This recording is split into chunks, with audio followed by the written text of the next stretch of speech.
we are talking about breaking the burnout cycle. And this is what we will cover on today.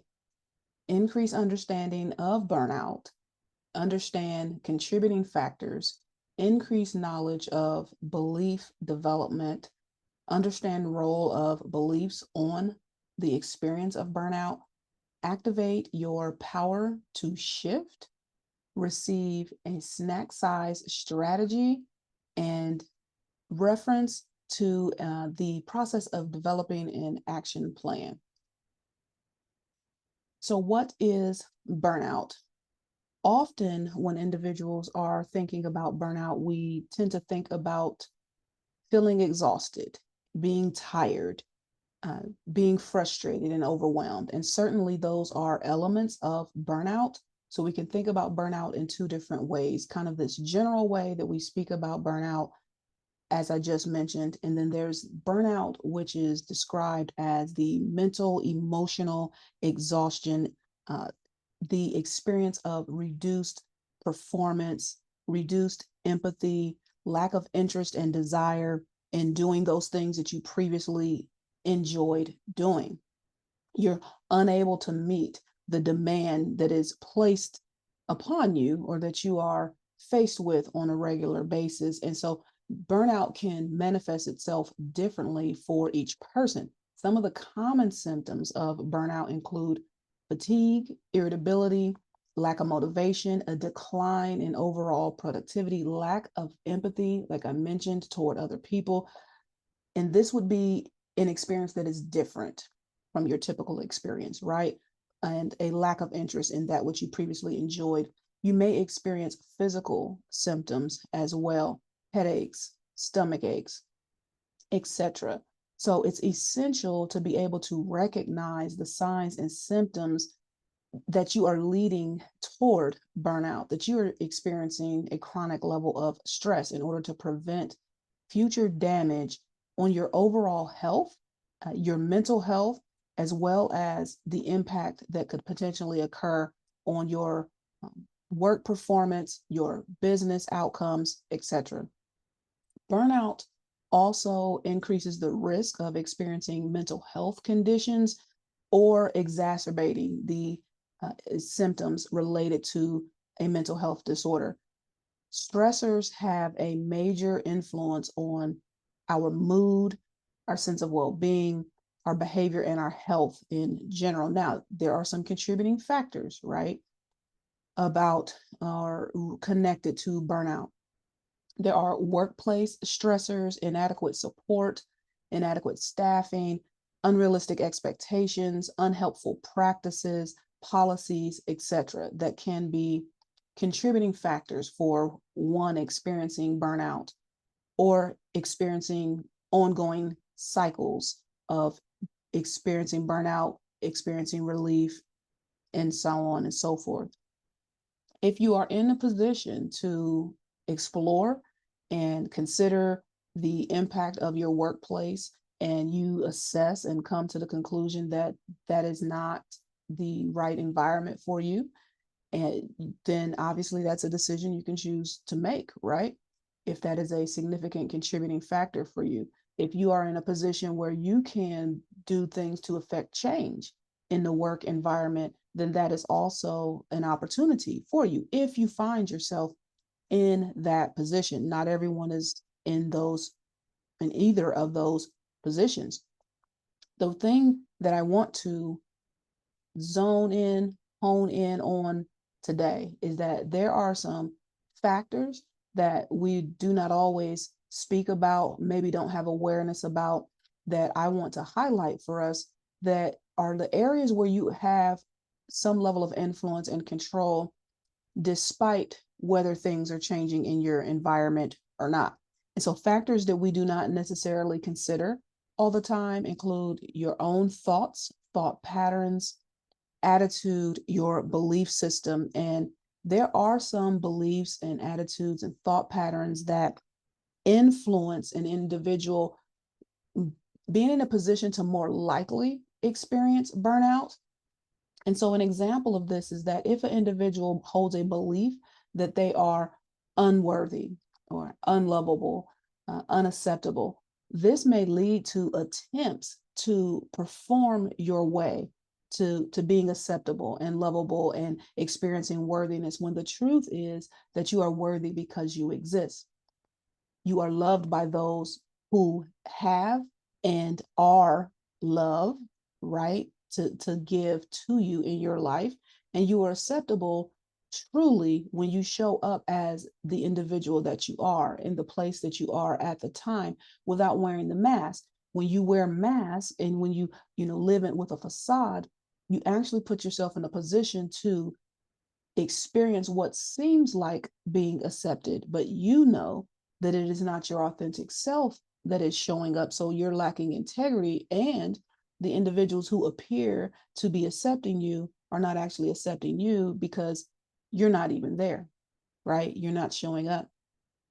And so if you don't get tired, then of experiencing these types of internal experiences, then you may be able to continue operating in that way for some time, although it isn't necessarily helpful or yielding you the results that you need. Generally, people come to a place where they're tired, right? Again, emotionally, mentally, physically, from a belief system level, their soul, even sometimes folks will describe like their soul feels tired, right, of living in that way. And so you want to stay mindful of the reality that that 95% or more of our experiences on a day-to-day basis are operating at the subconscious level. And that includes the beliefs and the thought patterns and the attitudes that we are operating with that could be influencing doing things to try to get others, again, to help us to meet that need of feeling loved and accepted. These types of beliefs and attitudes and assumptions lead to you experiencing unpleasant moods, right? Emotional instability. And this is outside of any other factors that are going on. So this pattern is developed where one uh, subconsciously is seeking to have someone else feel what only can be filled by your own validation and experience of life fulfillment. See, validation is for parking lots and garages, right? And we want to come to a place where we recognize that we are human beings that have dignity, whether others identify that or not. And it's up to us to identify it and identify what it looks like to live in that. And so you have the power to shift. And we want to take a look at how that power can be tapped into. So there are some factors, as we've discussed, that are outside of your control. And we want to focus on the things that are in your control, right? So let's make sure we're on the same page about what beliefs are. From a psychological perspective, beliefs are a system of thoughts and attitudes and assumptions that create a neural pathway in your brain, right? So, from the psychological standpoint, they are the combination of the thoughts, the patterns, the attitude, the assumptions that you have.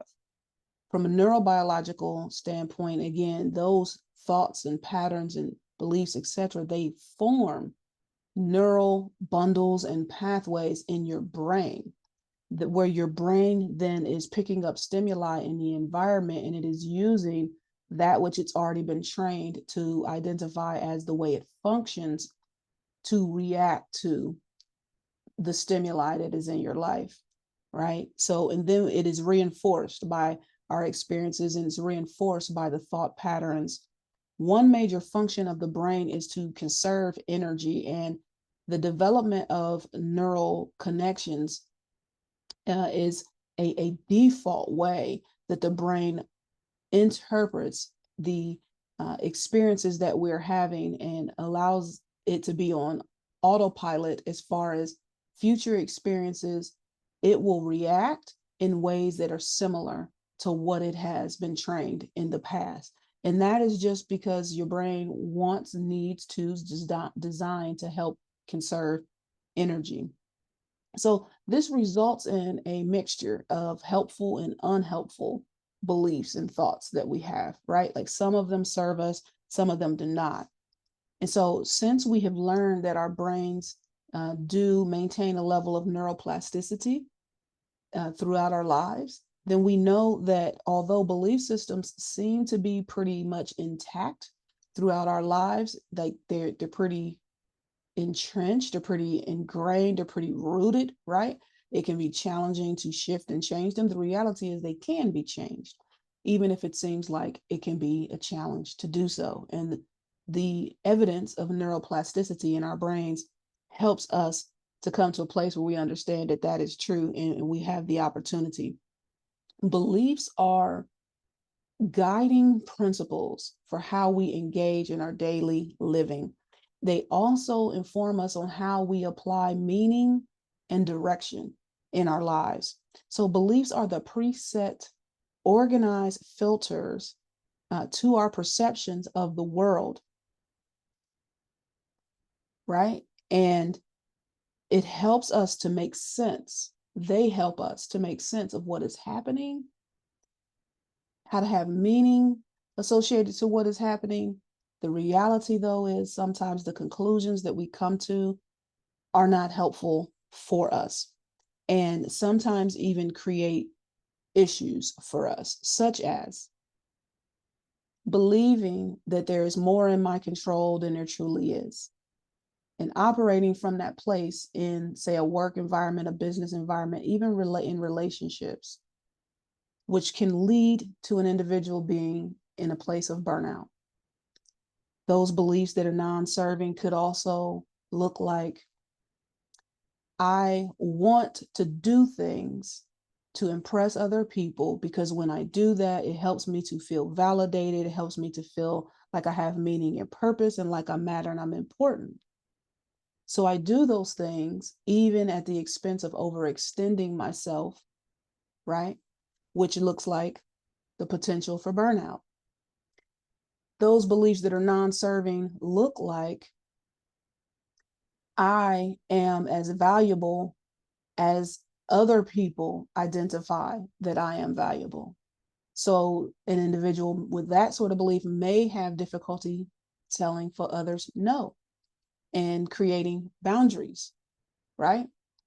So in that case, you also run the risk of experiencing burnout. So how do we change these beliefs? How do we change these thought patterns? How do we get to a place where you are operating in the power that you have to shift and to live in a way that's in alignment with your vision, values, and goals? We do this by increasing awareness, developing the preferred beliefs, and living with corresponding action that is in alignment with the beliefs we want to hold for ourselves and with the life picture, again, the vision that we, excuse me, that we identify for ourselves. So a snack size strategy that you can use, there are a few of them, there are many, right? There are many, but a few of them that are pretty simple for individuals to start with and experience some momentum and experience success with include morning routine, evening routine. And during that routine, you can do things, again, you can do many things. You can do things such as have quiet time to reflect, think about your vision, your goals. You can journal, can list gratitude, you can list out your goals, okay? It's just a few things you can do in the morning, in the evening, or when you arise and when you retire for the day. Other things that you can do is to get more specific and create an action plan, a goal plan, whichever term you want to use for it, where there is a specified goal that you have And then you identify the reasons why that goal is important to you and the specific, measurable, attainable, relevant, time-bound, SMART goal that you desire to achieve. And then you list out the objectives, the smaller steps that you will be taking to reach that goal. You want this to be measurable so that you can clearly see the success, the progress that you are making. You want to celebrate the progress that you're making. And in order to identify that it's time to celebrate, it's helpful for it to be measurable, right? And it's important to celebrate your progress, your wins. It's important to do that so that you will tap into your brain's functions where you are communicating to your brain that this is important, that this matters. Let's do more of this. Okay. And so these are some of the strategies that you can use.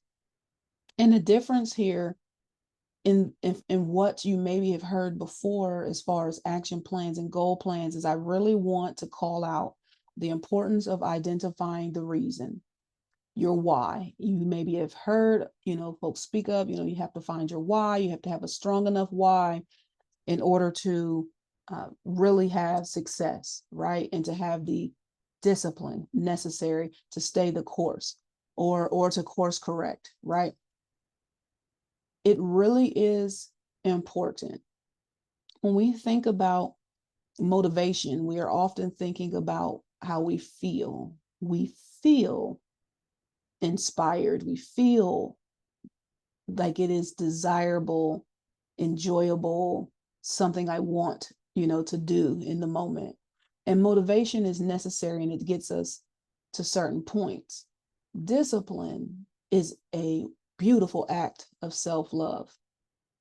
It is an important act of self-love. Will I love myself enough to do what I have identified as important to me, even in the moments when I do not feel like doing that, right? So we want to understand that you have a why, you have a reason, make it clear, visit that daily, look at it daily, look at your goals daily, yes, daily. Acknowledge when you are operating with behavior in alignment with your vision, your values and goals, and those new beliefs and thought patterns you want to have.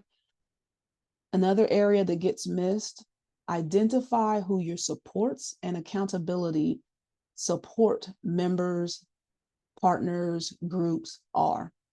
Identify who they are, communicate with them, what you're working on, and develop plans and strategies for staying connected and keeping each other accountable, or for them to simply keep you accountable.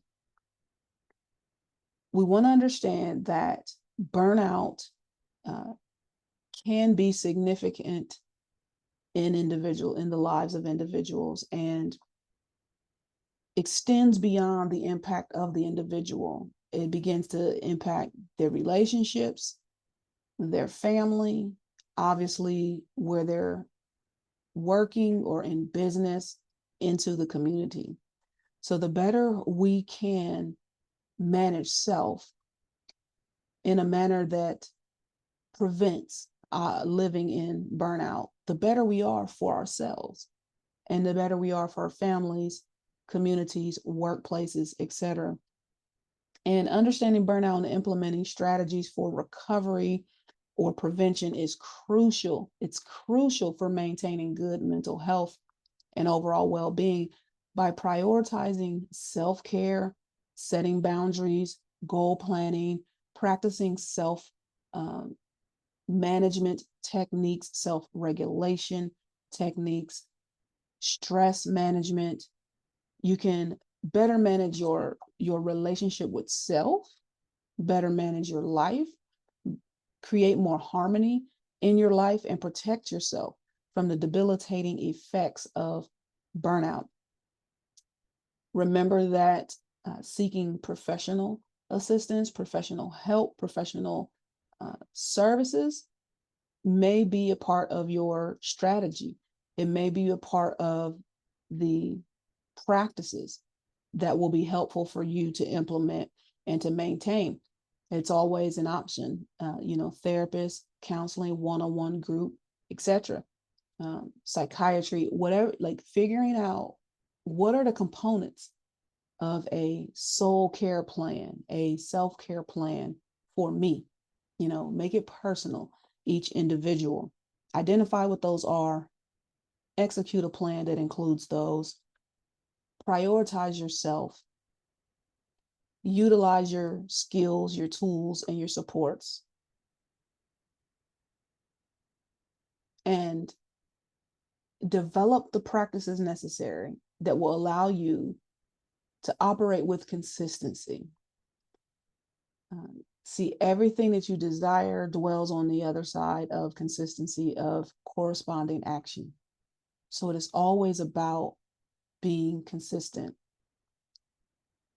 You will create progress, you will experience momentum and be able to sustain that if you can find what those practices are, what the rhythms are for you to be consistent.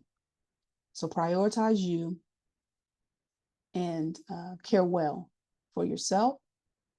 It is possible to break the burnout cycle, and you are capable of doing it.